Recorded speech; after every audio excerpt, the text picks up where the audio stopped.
All right, which Georgia Bulldogs are going to have big games against the South Carolina Gamecocks this weekend, 3:30 Sanford Stadium. A lot of guys to choose from. Of course, this is the biggest kind of first test for Georgia this season. And there are a few guys I think are going to, come out strong, come out hot, and have a big-time performance against South Carolina. Let's start on the offensive side of the football real quick, then we'll talk about a few defenders that I have my eye on. But the first guy I want to talk about is Oscar Delp, tight end number 2 this year.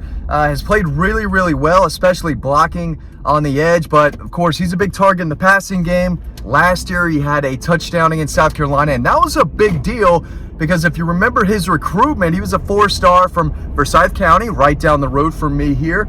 And he chose Georgia over South Carolina. His mom went to South Carolina. His dad went to Michigan, came down to Georgia and South Carolina. He chose the Dogs. And it was week 2 last year, true freshman. He was able to get into the game late. They found him in the end zone. Nice ball from Carson Beck in the blowout in Columbia last year. I think that the staff would love to get Oscar in the end zone again. He's already scored 1 touchdown this year. And if Brock Bowers is not 100%, which he still might not be, he's not injured, but they've had him kind of on a snap count, if you want to call it that. So I think Oscar's going to play a lot. I think he's going to catch a number of passes. This could be his biggest game as a pass catcher in his career. So I expect Oscar to have a big game. I expect him to get in the end zone as well. Another guy who I think is just going to continue to improve is Mekhi Muse. Kid's been balling this year, right? Walk on at a Central Gwinnett, electric with the ball in his hands. We've seen him score a touchdown on a punt return this year. Can also make plays at wide receiver. Keep feeding the guy. I mean, he is just out there competing, working hard. He's impressing the coaches. He's eating off the floor. We've said that phrase a while now, but I think Tom Lovett is also going to have a big kind of breakout game. We've seen Tom Lovett here and there. He's been one of the more productive receivers so far this season, but Mekhi Muse, Dom Lovett, I think both of those 2 receivers are going to have a nice little game. I mean, I don't think we're going to see much of Ladd McConkey. He's still day-to-day. They don't need Ladd McConkey against South Carolina, and I think he's going to be on a snap count as well. We might see him out there, but I don't think it's going to be often. So as far as receivers go, I think Carson Beck is going to have a good day. I think he's going to play very well. He needs to. This is his biggest start in his Bulldog career. I think he's going to feed the ball to the guys who have been making a lot of plays, some of the safest, most reliable options. And right now, that's Dom Lovett and Mekhi Muse. At wide receiver, obviously, Brock Bowers is a different animal. And I think we'll see a lot of Brock Bowers. But as far as breakout players, guys that I think are going to have, big-time games, Brock Bowers is going to do his thing. But at receiver, Dom Lovett and Mekhi Muse are guys that I have a close eye on. At running back, we're going to see Daijun Edwards. I don't know how much. Kirby said he could have gone in week 1. He could have gone in week 2, but they didn't need him. Last thing you want is for him to go out there against Ball State and UT Martin, 2 cupcakes, and re-injure himself, right? He's dealing with an MCL sprain, I believe, that he had from fall camp, an injury that he's been dealing with more than once now. So we're going to see some Daijun Edwards, but Roderick Robinson, the true freshman, is, I think, the team's leading rusher right now. He's scored a touchdown in both games. A bigger back who's got, some shiftiness to him. He can hit the hole hard, and he's only going to get better and better as his confidence grows. I think Roderick Robinson ends up in the end zone for the 3rd straight game against South Carolina. It's hard to stop that guy on 3rd and shorts, right? Close to the goal line. You need a yard or 2 or even 3 in a critical moment. Roderick Robinson can get you that, and he's shown that early on this season. Real quick, we got a lot of content this week, and we're going to have a lot of content obviously on Saturday. Click that link below to sign up to our free newsletter on Dog Post. A lot of the stories are free, some are not, but you get an email every single day. Please sign up to the newsletter. We want to get y'all over to the site. Love our YouTube audience, but we want to get y'all to Dog Post. If you're not on there, you're missing out. I mean, that's the only way to say it. And again, really appreciate y'all staying with me as, I'm in the middle of a moving process. I don't have an office. I'm trying to be as safe as I can making these videos for you.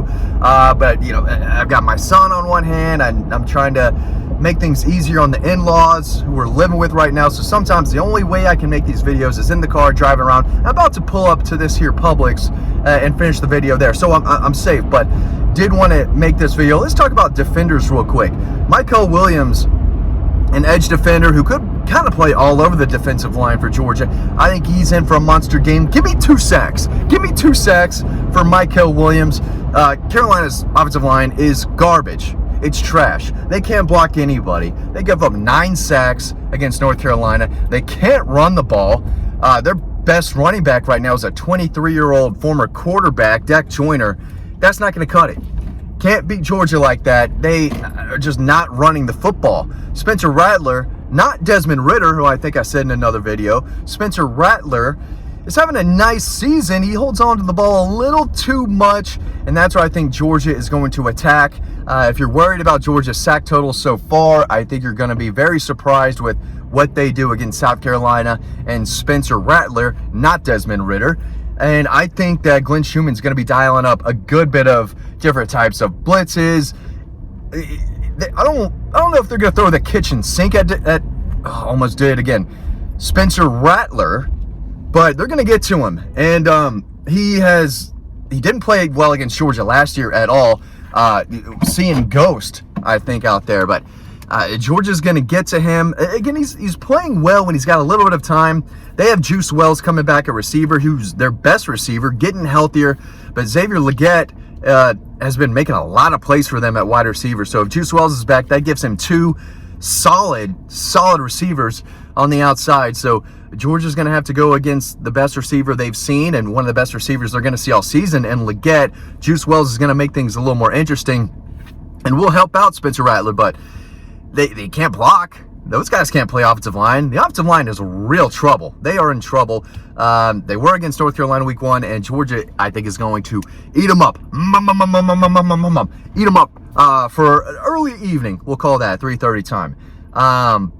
Small Munden, another guy, linebacker, getting healthier and healthier, back into the starting rotation against a guy like Dak Joyner, who is not a real running back, but he's playing it. I think Small Munden's going to be all over the field. This is our first chance to see him play throughout the game. They're going to play some backups. They're going to play some freshmen in this game. Kirby, I mean, it means a lot to Kirby. And like I said, I think in another video, I think Georgia is going to cruise to victory against Carolina. I don't think this game is going to be very close. So, yeah, you're going to see some backups. But I think Small Munden is going to flash a little bit. Maybe he comes in from the inside on a blitz and gets to Rattler. But I think he's going to be chasing down these running backs, filling those gaps. There's not going to be a lot of room to run for the Carolina ball carriers. And I think Small Munden is going to have himself a nice game. In the secondary, David Daniel, an experienced safety now. He's in that 21 class. He's been around a little bit. He's not some new pup. Javon Bullard is out. I don't think it's official, but he was walking around in a boot on Saturday, so I don't think he's playing in this one. David Daniel is a hard-hitting, tough safety with good instincts. Has had a little trouble in coverage, and which is not ideal if you're playing in the back end and have to cover a lot of ground deep down the field. But David Daniel, big game from him. And I think one of the other cornerbacks, too, are going to make some plays. Dalen Everett, Julian Humphrey, Nyland Green. We know what Kamari Lassiter can do, especially against the run. He's a tough, hard-hitting run defender at cornerback. But Spencer Rattler needs to air it out. If they want to win this game, he's got to drop back and start slinging it down the field because they can't run the ball. But he's going to need a little bit more protection, too. But it would not surprise me to see Georgia get a lot of pressure on him. He throws a ball he shouldn't. It's picked off by a guy like Dalen Everett with, really good ball skills, who's playing better and better. Nyland Green is playing, I think is improving. He's not getting any worse, but he's a guy who I know can snatch the ball out of the air. So give me an interception by one of the other defensive backs, not named Kamari Lassiter. I think Warren Brinson could have a big game on the defensive line. Jalen Walker hasn't really flashed a ton yet this season. He might not be fully 100% either, but he's going to be out there and playing. He could have a big game. CJ Allen has been playing a lot at inside linebacker. He's a beast. I'm waiting for that comment down below. CJ Allen's a beast. But a lot of different defenders, I think, have an opportunity to make some really, really big plays in this one. But offensively, give me Roderick Robinson touchdown. Give me Mekhi Muse touchdown. Give me Oscar Delp touchdown. Carson Beck, over 250 passing yards, 2 touchdowns, no turnovers. I think this is the game where people start to realize, okay, Carson Beck can play. He played well against the Cupcakes, but against South Carolina, whose defense, it's average. Sometimes it looks better than average. Sometimes it looks worse than average, but South Carolina's defense is not going to scare anyone. And I don't think Carson Beck is afraid of South Carolina's defense. I think he's going to play well, and I think he's going to distribute the ball to different guys. Watch those 2 receivers that I mentioned earlier, but overall, there are quite a few players who I expect to have big games, big performances Saturday between the hedges in their first SEC game of the season against the South Carolina Gamecocks. Click that link below to sign up to our free newsletter so you don't miss anything that we've got over on Dog Post. We want to see you over on the website. Thanks for watching this video all the way to the end. Really appreciate it, and I'll see you over on Dog Post.